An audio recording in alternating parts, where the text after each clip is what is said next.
Okay, I'm just going to open up the test SSIS that we are working on.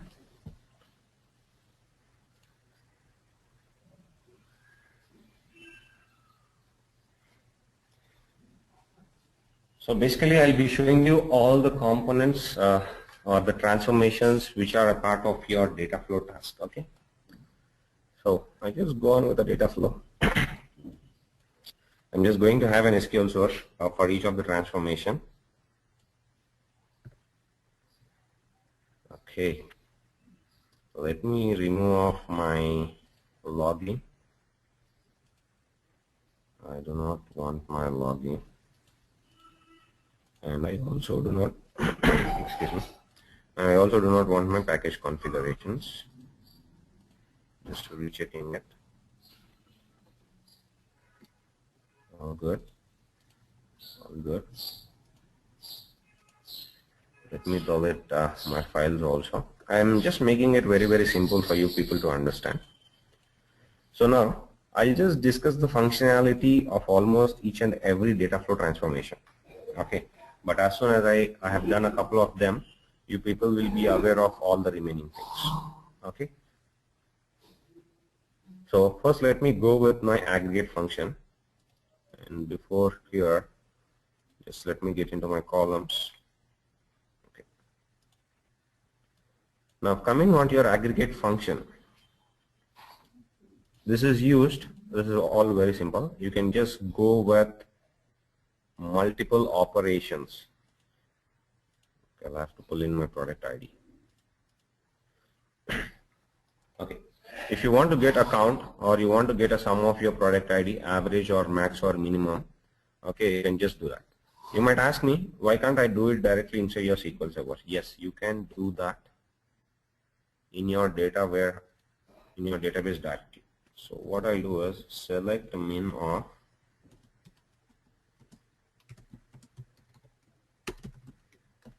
product ID from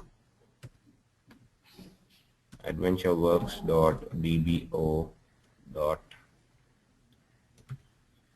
It's not DBO. I'm sorry. It's production.product. So I just get my minimum value. Now you might ask me, why should I go with a minimum here? Most of your data flow transformations are used for your flat files. That is for your semi-structured and unstructured data. I repeat, most of your data flow transformations are used for unstructured and semi-structured data only. But of course, I'm just using a structured here, okay, to just make things simpler and easier so we don't come across any issues or any errors. Okay. Once we understand the functionality of each of these transformations, then we go ahead and then start building up the packages, okay, on a couple of requirements. Okay. So I'm just repeating in my sentence one more time. So we use most of your data flow transformations for semi-structured and unstructured data. So everything is all very simple. You'll have to just drag and drop it, double click on the transformation, and then you will have to select what is the attribute that needs to be participating and what is the operation you just want to perform. Okay. So even your character mapping. So you'll have to just double click on this, go with a name, and then you can convert it into a lowercase, uppercase. Okay. I'm not giving you complete details right now. I'm just showing you. And then for your conditional split, see, everything is drag and drop, and it will be giving you a brief description what can be done using that particular component. Okay. Now I'll be discussing the maximum of the components. Okay. So again, I'll have to start on from the top. So every component is just drag and drop and then submit it. But let me tell you, these are the transformations that are available along with your SQL Server installation by default. But just in case your business needs some other functionality, okay, what is that I am going to do? So I just go on to Google you have lots of components developed by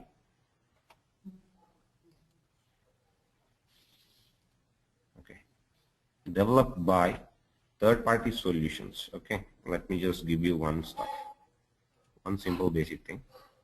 In your data flow destinations,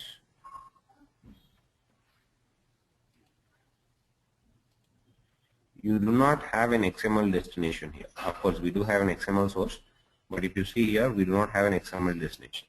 You need not worry on that. Okay, you can just type in XML destination download. Okay, see, I'm just showing you ways. Whatever is your project requirement, you can just use it. Okay, configuring is very easy. Let me tell you, anybody can design an SSIS package. The only thing you'll have to know is all these complex things. Okay, so you have XML output using your XML destination, or else you have your XML destination adapter. So you just have to do a bit of research. Okay, and then so they give you a workaround here, but Microsoft does not provide this particular destination. Okay, so they give you a workaround using a scripting component, but let me tell you, in a real-time environment, nobody is really interested in doing a scripting job. So instead of being an MSBI developer, we can go and become a .NET developer or any other programming developer.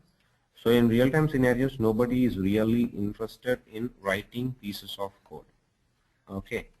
So what they basically do is, I'm just looking out for the site from where I can basically download the XML destination.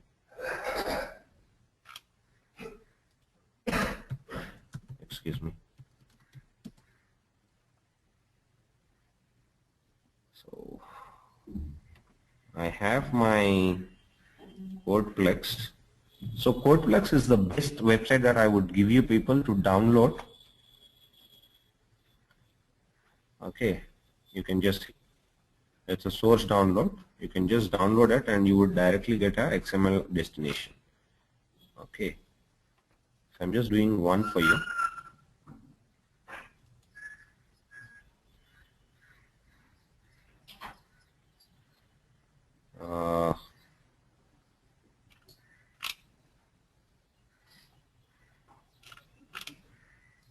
One second, guys. Yeah. So here I have my XML destination set up. So you'll have this MSI file which you'll have to just download and install it up. I'm not going with 2012. I'll just go with XML destination setup, which is just 430 KB, not more. Okay.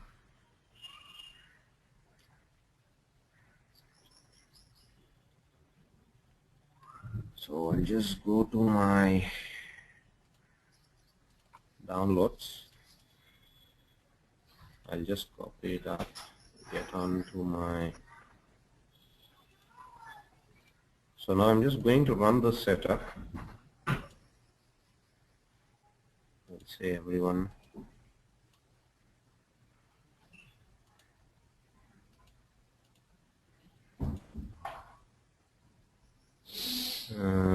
One second, guys.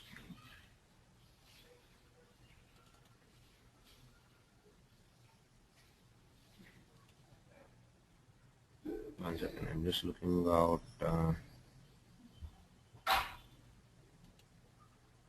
don't know where I have installed it. One second. I'm just removing it and I'll just reinstall it back.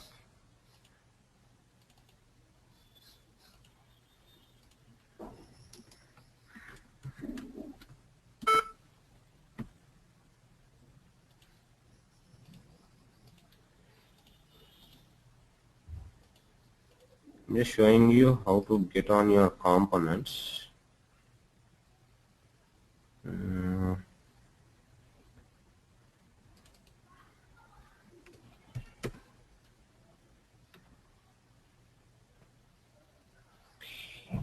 I think I'll have to paste this DLL file.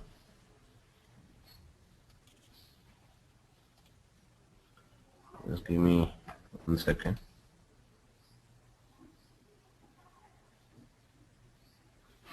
Okay, External tools.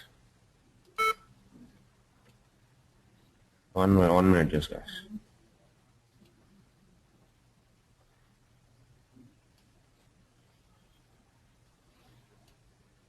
Just missed it out.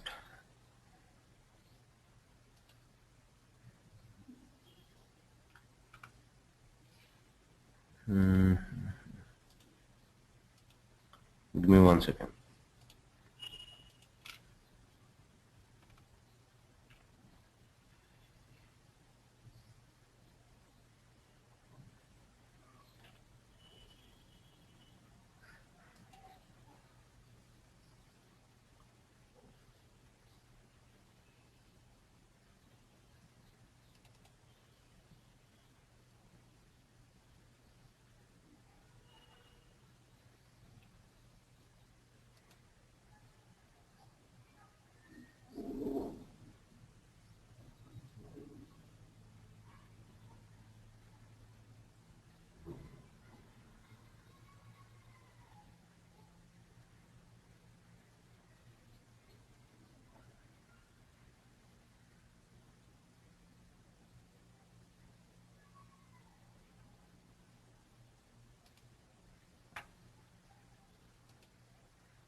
I'm just getting it out.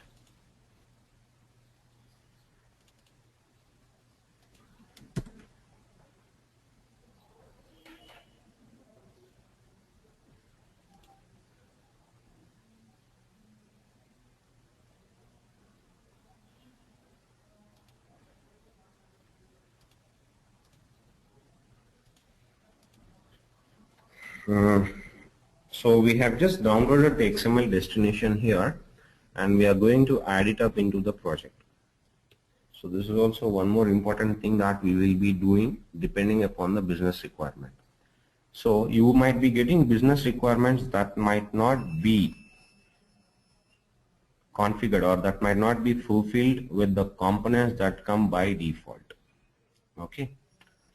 So this is one way to fulfill your requirement with the third-party tools. Okay.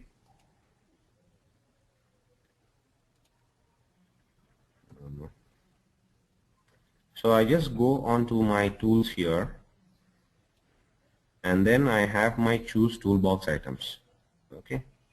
So I just click on this, and then you have your data flow items. So your XML or data flow destination will be a part of your SSIS data flow items. Okay. So I just go to, and then here I must be getting in my XML destination. Okay. So you can install any number of components in your control flow or data flow items, and then you can just select it and click on OK, and you would have your XML destination.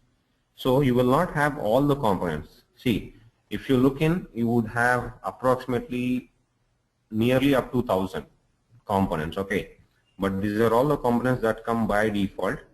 Okay, but I'm just giving you a scenario because in real-time scenarios you cannot fulfill a business requirement using a couple of these. Okay, but I'll be just showing you how to configure, and I'll be also showing you how to download what are the important components that would be used on a regular basis. Okay, so I've just installed my XML destination here. Okay, similarly you would have several components in your CodePlex. So you can just go to your CodePlex project and then type in SSIS components.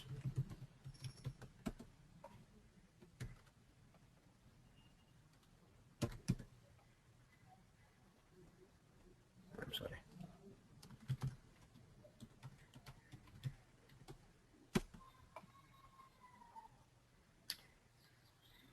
Okay. So you have SSH components also. Of course, you might be having an Informatica, I'm not sure. So this is your shell commands also can be executed. Okay. You can also work with compressed file sources. Okay, and then you have data cleaner component. You can just delete here whatever it does. Okay, if you see, you would have huge number of these things. So you have almost like 37 projects. Okay, and then you have even your BA system monitor, and then multiple hashes. Okay, so if you're working with MD5 or SHA1 hash joins or inbuilt with C, C++ also can be used even with your SSIS. But for that, you would be working with third-party components. Actually, these are not built and developed by your Microsoft. Let me make it very clear. These are not built and developed by Microsoft. Your Microsoft is just giving you a base platform of performing an ETL. Okay, and if you look into your control flow components, you do not have any component either in your control flow or data flow where you can pull it from a SharePoint. But sometimes we will be also working with SharePoint sources, okay, or SharePoint sites would be a source. So even for that, what you can do is you can just do a search here for SharePoint.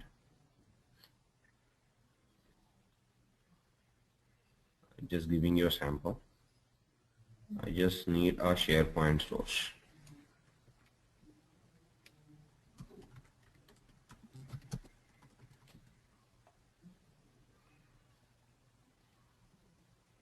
Just giving you manipulating zip files. Okay, so let me just use Google here.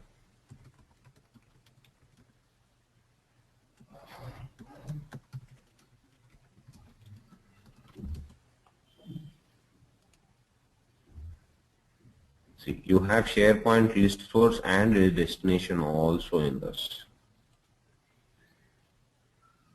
RSS bus is also one good site, okay, from where you can download the components depending on your business requirement.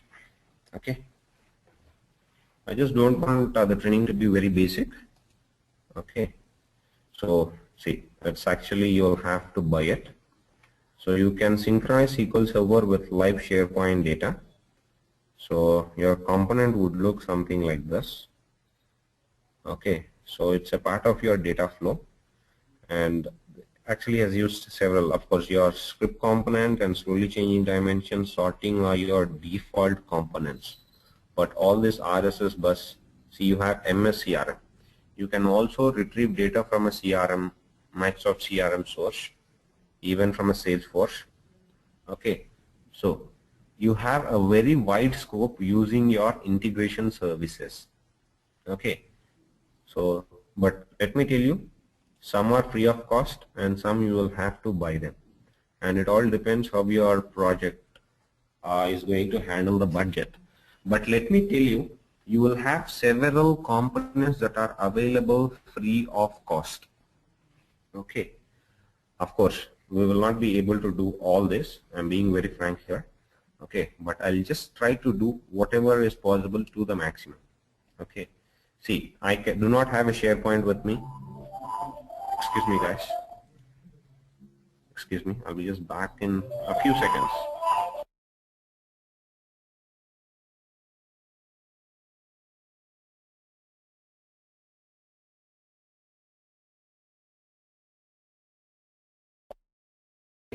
So this is what actually happens in a practical scenario.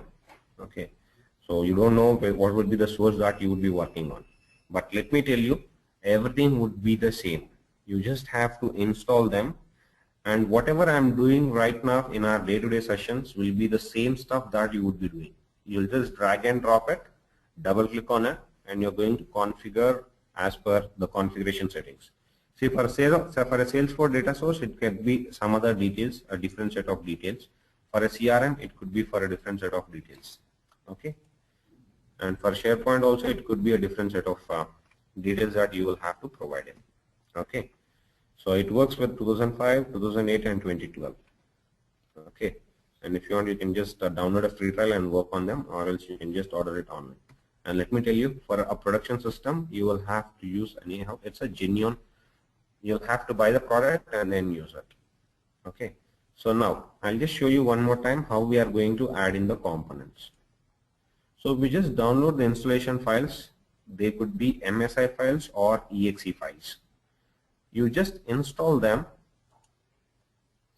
go to your SSIS, go to your tools, and then you will say choose toolbox items. And then you will have .NET Framework components, COM components, okay, maintenance tasks. We are also not bothered on maintenance tasks, but I'm just showing you that. So we have selected everything. So these are used for your DBA activities.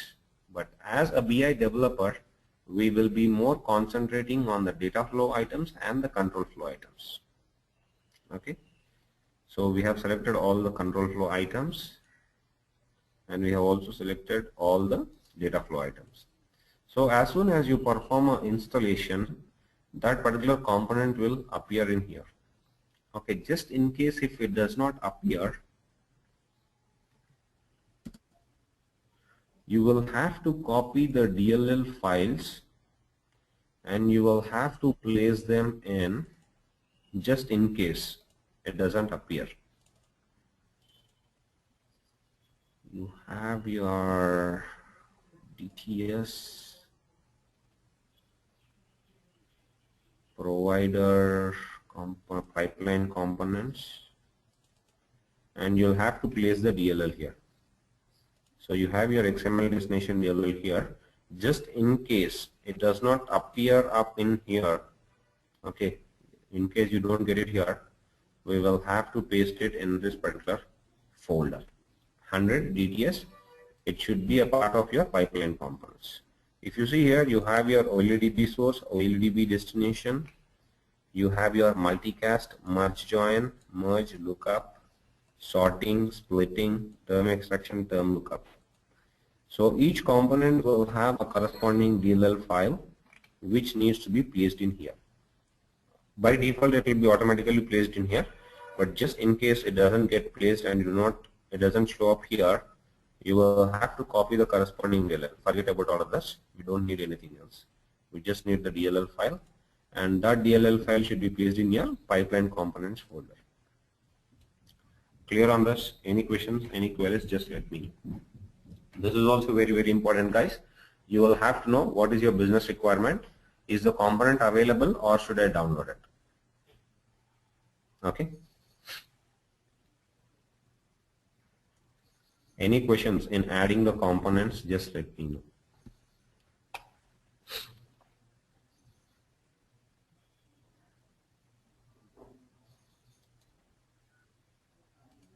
Okay.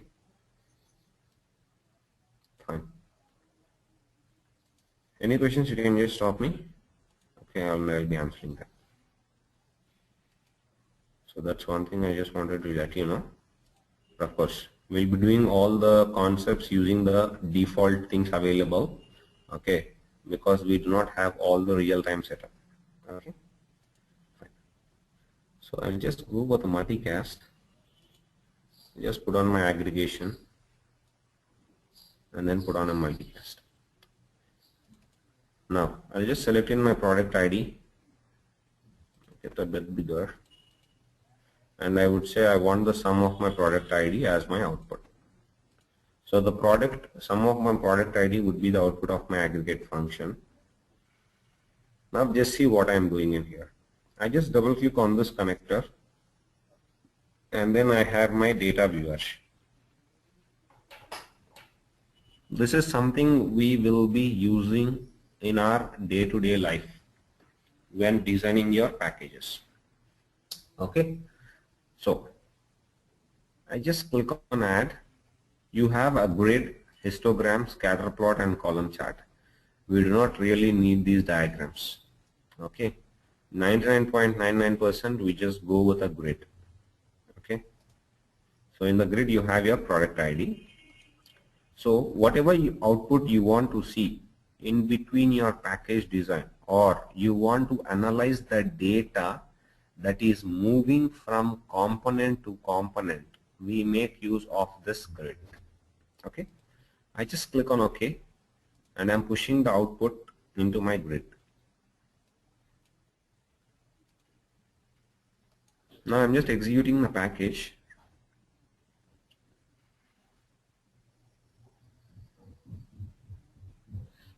And this is my grid output. So I'll be getting my output in this format, so I can analyze if that is my required output.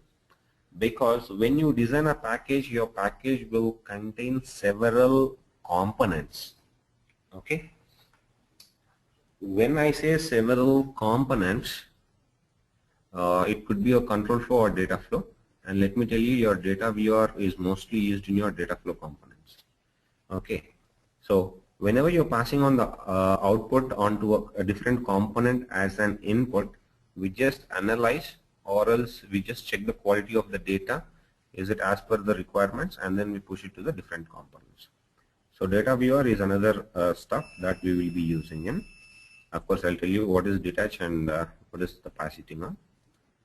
That's not right now. Okay. I'm just stopping in my debugging. And one more important thing here is you just go to metadata and you can just check on your data type. So whenever you are inserting into your destinations, you can just double click on your data flow path editors, and then you can just check on the data type and check with your destination.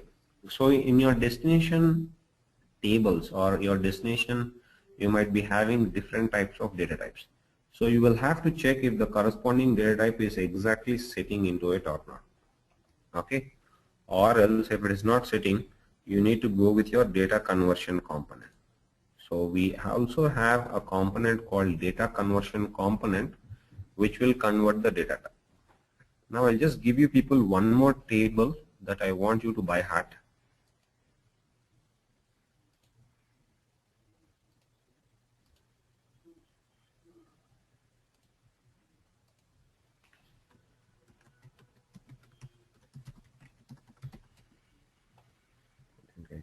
Okay, whatever it is.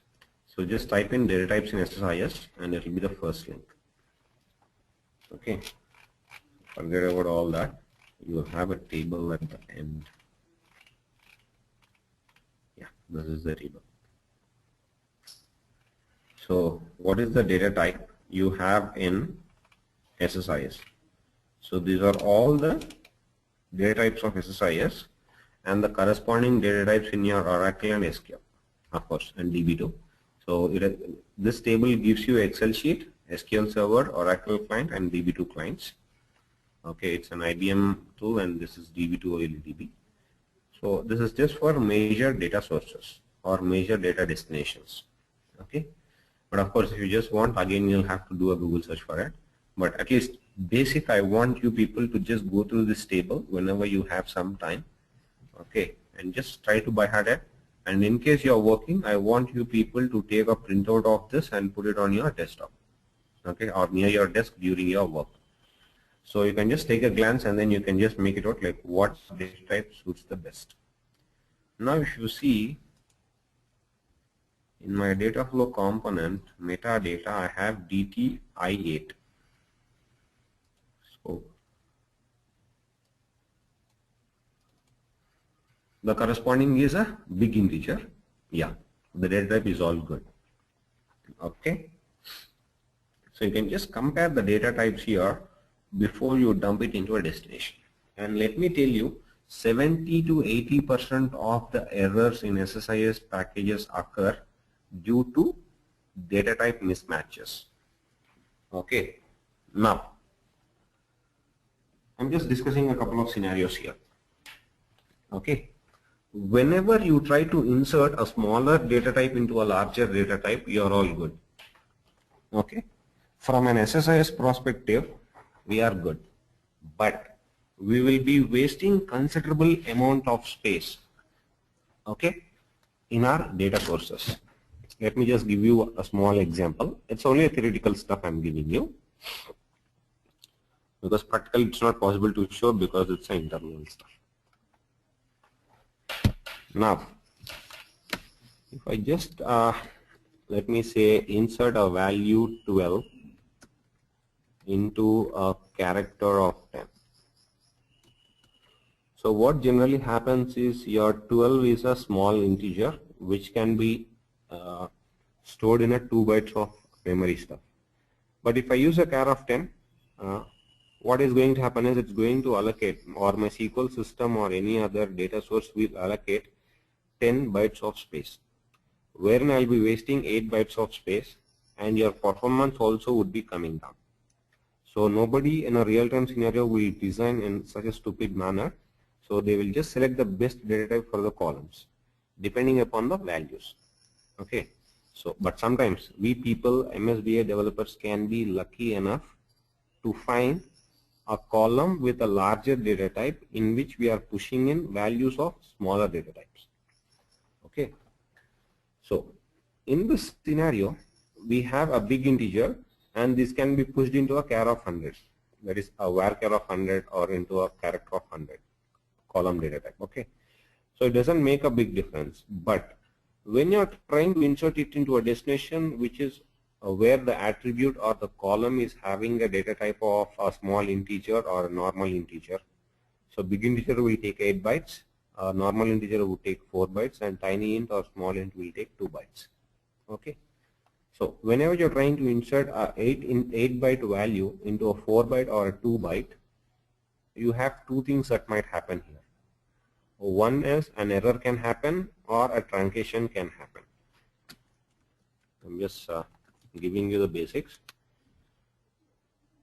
An error can happen or a truncation can happen. I'll just show you that.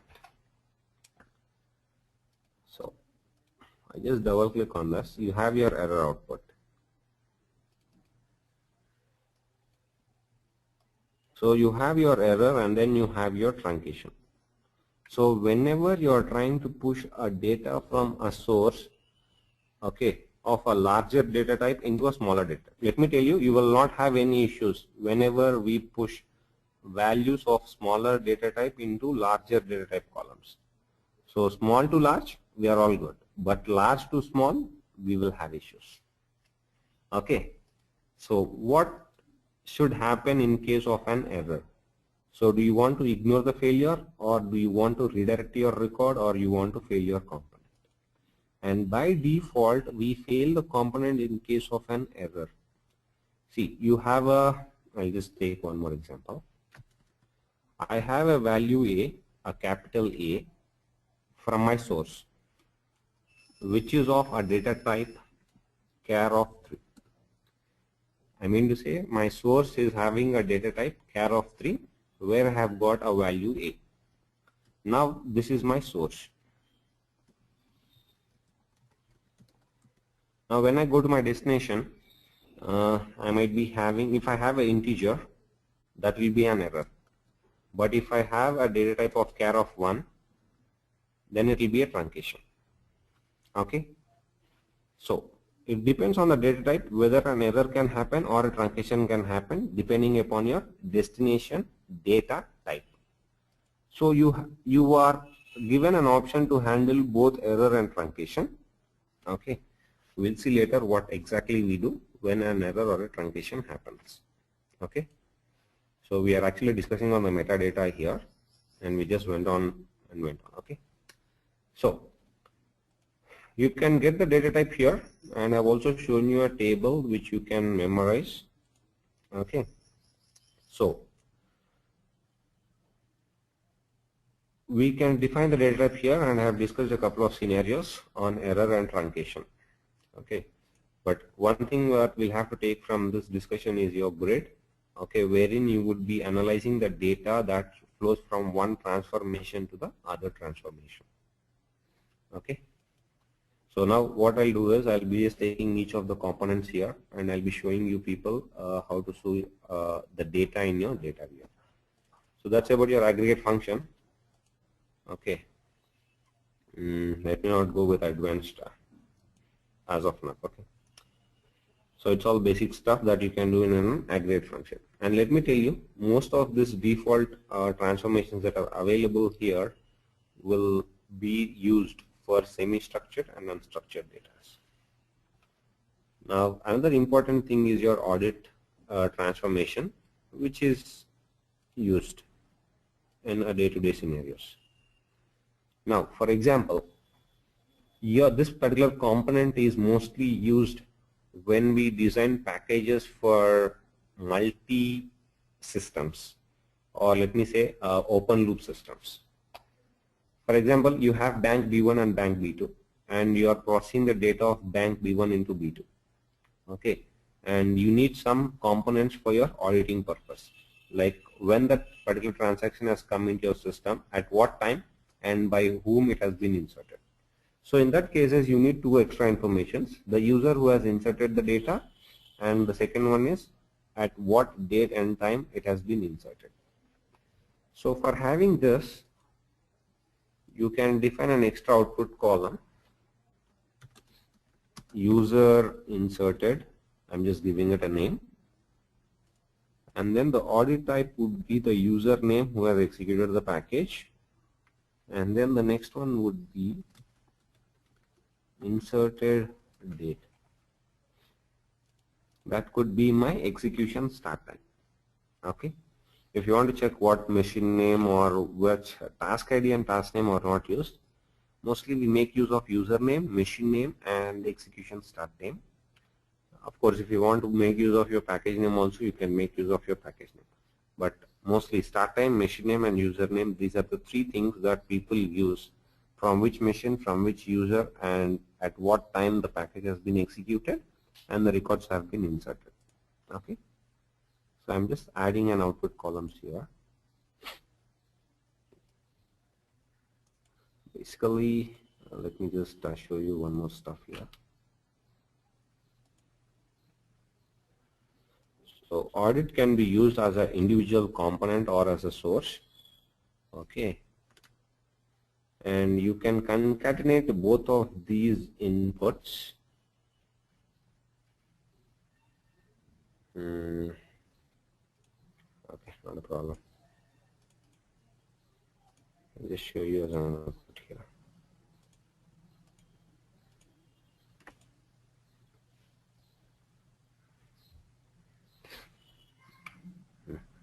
Okay. It's not working in this way. One second, guys.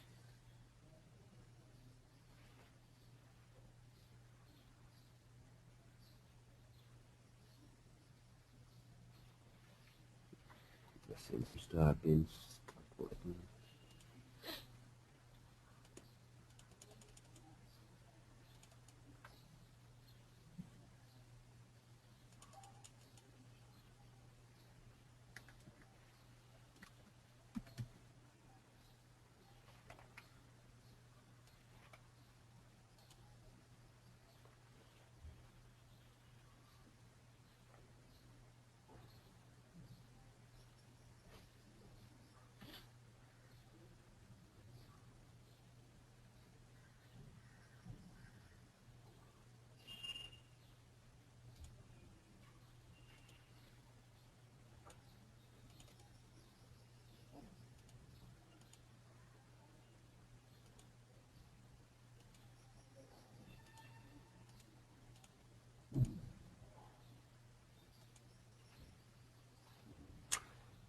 So you have got the record and you have also got a user inserted, and see, the inserted date is in a hexadecimal format. So now here we have an issue with the data type. So just let's do a basic investigation now. So inserted date is coming as a GUID.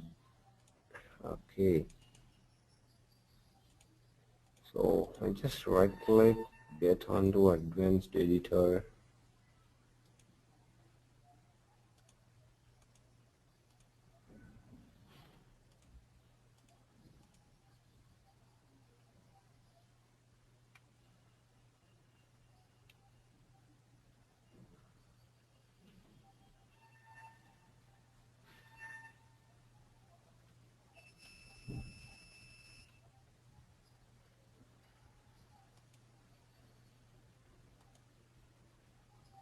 It says the property is not valid. One second. Not have any input columns. This.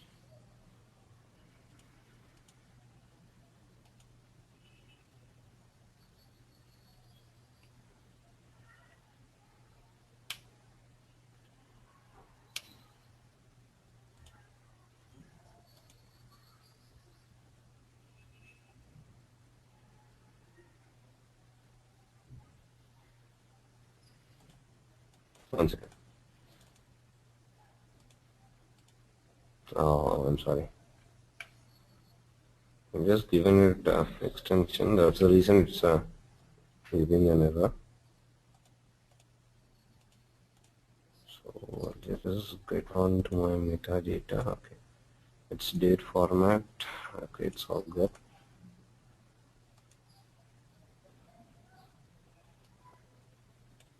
Okay.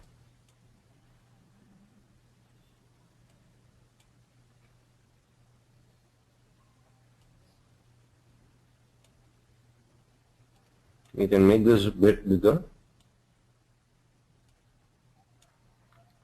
and then you can see our inserted date. Okay, so almost we have the execution start time. Let me just pass it over. Okay, so I have got all 504 records, and here I have just added in 2 extra columns. So we'll be also making use of audit attribute or audit component whenever we need an audit information depending upon the business requirement. And of course, you also have third-party components for your auditing because you do not have all the audit features here. Okay, so if you just want to have an extra feature, you still have third-party components, but anyhow, the configuration is all the same. Okay, so there is no difference with your configuration of your auditing. And then you have your catchy transform. I'll just get back to it later. I'm sorry.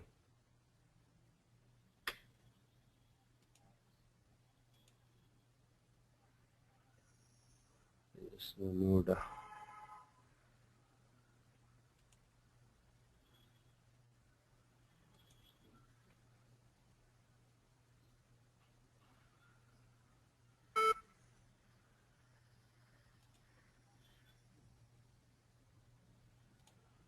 I have to select everything again.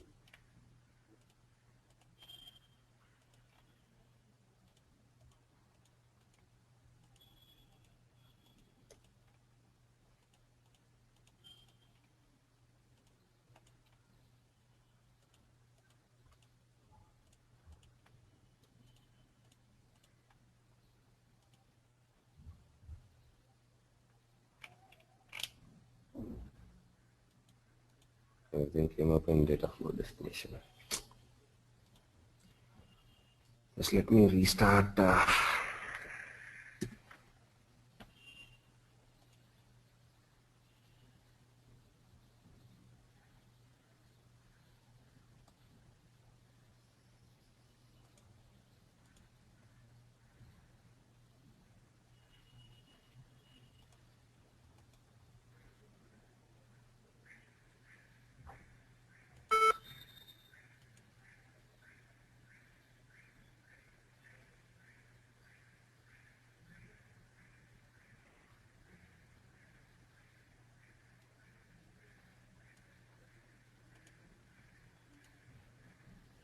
Okay,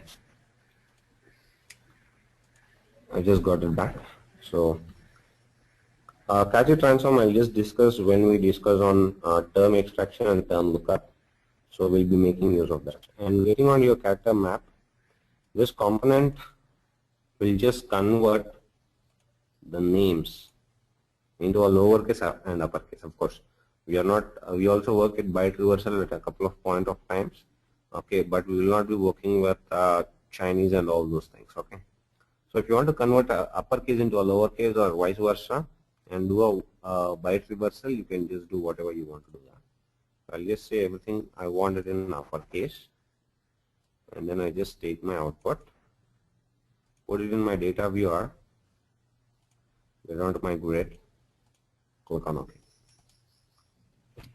So, and then I'm going to execute in my package, and all my names I'm just going to get in my output.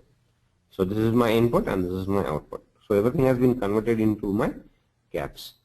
Now here you have got 2 extra columns. Instead of having 2 extra columns, if you want to have it in a single column, we call it as an in-place change. So I'm just going to show you how to do that also. So instead of having a new column, we will have an in-place change.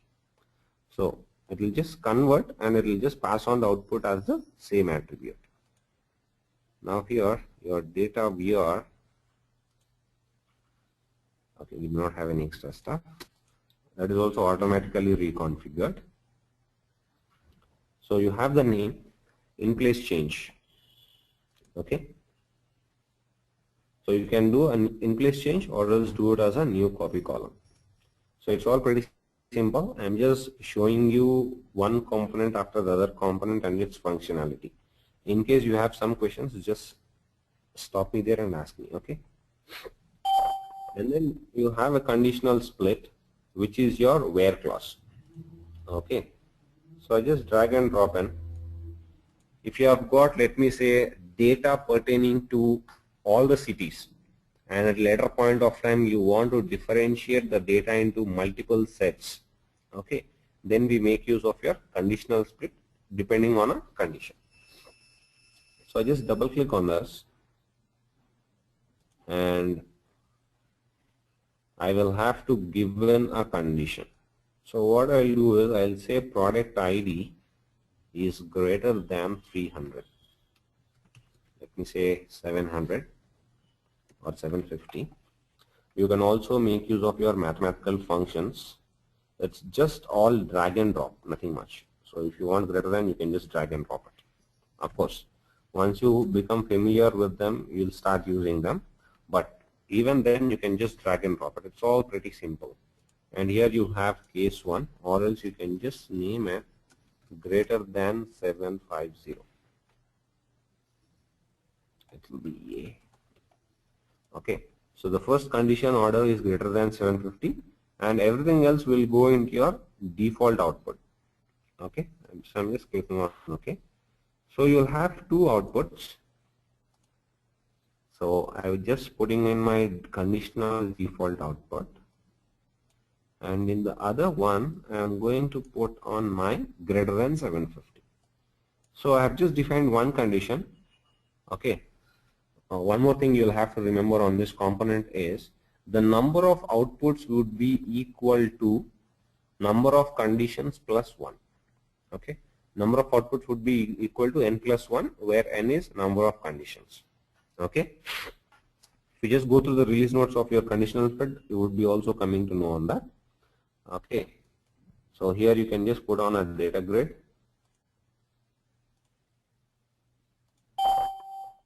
Okay.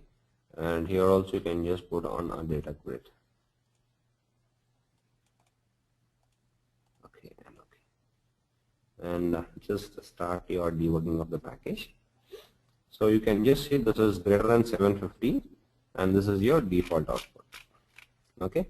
So you have got two data viewers here. So I just click on close, I click on close. So don't worry, as we keep on going further and further, the number of components should be increasing. Okay. Such as for your term extraction and then fuzzy lookup. Okay. So we'll be using of several components. Okay. So this is still your conditional split. Okay. So I'm just stopping it here for today. And tomorrow I'll take up your copy column, derived column, and like exporting, importing, and all that stuff. So tomorrow we should be doing most of the components of your data flow transformation, what all is important to us. Okay. Fine. Any questions, any queries for me for today?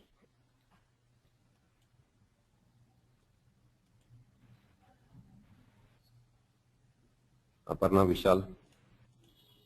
Yeah, so.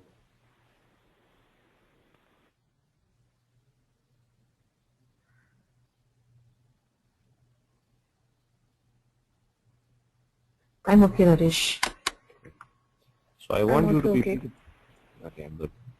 I want you to people practice the components that I have discussed and just do a hands-on with other components also. So nothing much to worry. It's all pretty simple and easy and straightforward.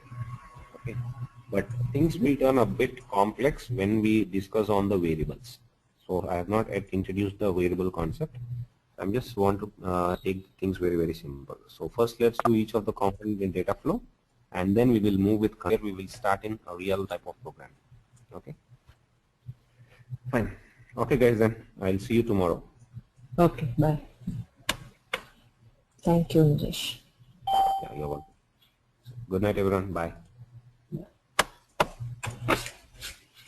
The organizer has ended the